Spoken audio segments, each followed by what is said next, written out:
Welcome to சொடக்கு சமையல். இன்றைக்கி நாம் சீரக சம்பா அரிசியில் காளான் பிரியாணி எப்படி செய்கிறதுன்னு பார்க்க போகிறோம். இது வரைக்கும் சொடக்கு சமையலுக்கு சப்ஸ்கிரைப் பண்ணாதவங்க சப்ஸ்கிரைப் பட்டனை கிளிக் பண்ணிக்கோங்க. அப்படியே பக்கத்தில் இருக்கிற பெல் ஐக்கானையும் கிளிக் பண்ணிக்கோங்க. அப்போ தான் எங்களோட எல்லா வீடியோவையும் நீங்கள் மிஸ் பண்ணாமல் பார்க்க முடியும்.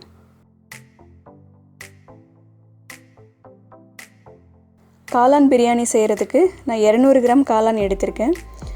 காளானை ஒரு 3 டைம்ஸ் நல்லா கழுவிட்டு இந்த மாதிரி 2 துண்டை நறுக்கி வச்சுக்கோங்க. ரொம்ப பொடியாக நறுக்கிட்டிங்கன்னா பிரியாணியில் காளான் இருக்கிற இடமே தெரியாது. குக்கரில் 1 ஸ்பூன் அளவுக்கு நெய் விட்டுக்கோங்க.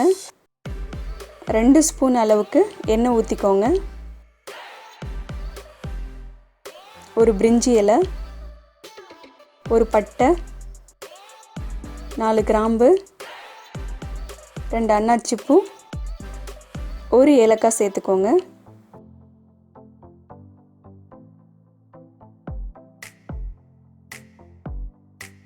இப்போ நறுக்கி வச்சிருக்கிற 3 பெரிய வெங்காயத்தை சேர்த்துக்கோங்க. 1 ஸ்பூன் அளவுக்கு உப்பு போட்டுக்கோங்க. இதை நல்லா வதக்கி விடுங்க.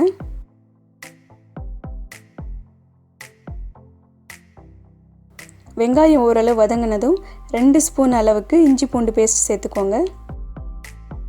அந்த இஞ்சி பூண்டோட பச்சை ஸ்மெல் போகிற வரைக்கும் வதக்கிக்கோங்க.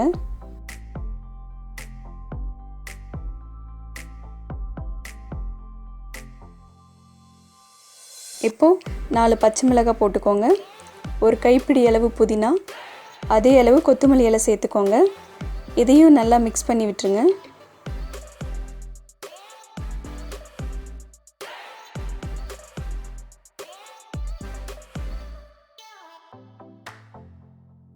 இப்போது அரைச்சி வச்சுருக்கிற 3 தக்காளி சேர்த்துக்கோங்க. 1/4 ஸ்பூன் அளவுக்கு மஞ்சள் தூள், 1 ஸ்பூன் அளவுக்கு மிளகாத்தூள் சேர்த்து நல்லா கலந்து விட்டுருங்க. தக்காளி நல்லா வதங்கி வரணும். தக்காளி வதங்கினதுக்கப்புறம் 2 ஸ்பூன் அளவுக்கு தயிர் ஊற்றிக்கோங்க. அதையும் நல்லா கலந்து விட்டுருங்க.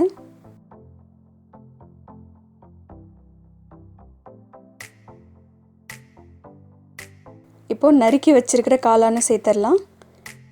காளான் நல்லா மசாலாவில் மிக்ஸ் ஆகிற அளவுக்கு கலந்து விட்டுக்கோங்க.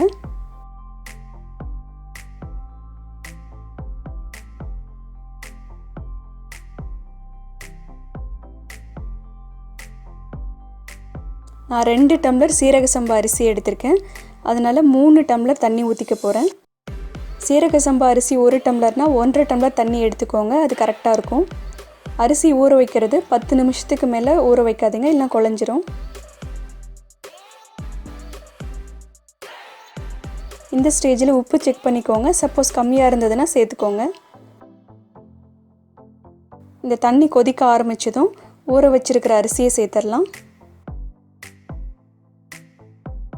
இது ஒரு முறை நல்லா கலந்து விட்டுருங்க.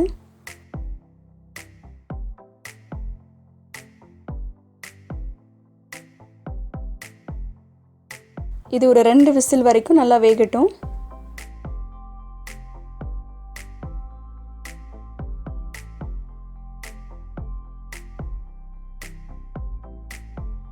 பாருங்கள், சூப்பரான சீரக சம்பா காளான் பிரியாணி ரெடி ஆகிடுச்சு. இதை ரைத்தா கூட சேர்த்து சாப்பிட்டிங்கன்னா ரொம்ப சூப்பராக இருக்கும். இதை நீங்களும் ட்ரை பண்ணி பாருங்கள். உங்களுக்கு இந்த வீடியோ பிடிச்சிருந்ததுன்னா லைக் பண்ணுங்கள், ஷேர் பண்ணுங்கள், கமெண்ட் பண்ணுங்கள்.